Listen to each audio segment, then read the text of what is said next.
Do meu último libro, Gameleiros, unha serie de textos que son moi breves e que van sempre precedidos polo título que adoita ser o alcume de cada un dos mariñeiros. Dioni. En cada mariñeiro dorme un ser mitolóxico, con dous potentes brazos que nas extremidades se bifurcan en 8 tentáculos ventosas.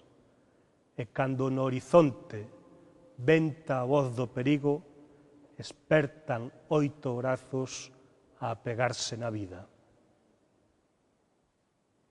Che, no deserto que somos, calquera pescador é home que multiplica peixe e pan para os seus.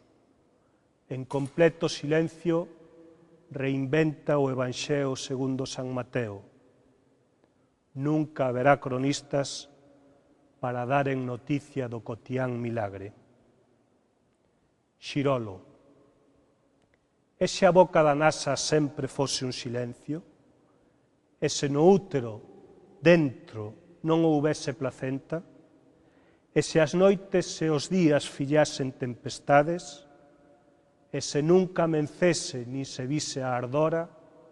Meu capitán, o inferno. Meu capitán, o inferno.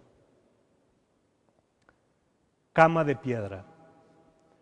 Os listos ollos águias do mariñeiro nunca leron libros de Stevenson, Melville, London, Verne, pero os dedos buliron en páxinas de tinta onde estaban escritas as marcas do mar, cofres ocultos que abre a chave do aparello da vida. Quinón. As nubes da incerteza ferintes como o sol. Sempre sodes Ulises. Hai sempre unha Penélope que agarda acontecidos. E Ítaca está distante, mesmo que fose apenas unha marea de horas. E Ítaca está distante, mesmo que sempre volvas. Mansa.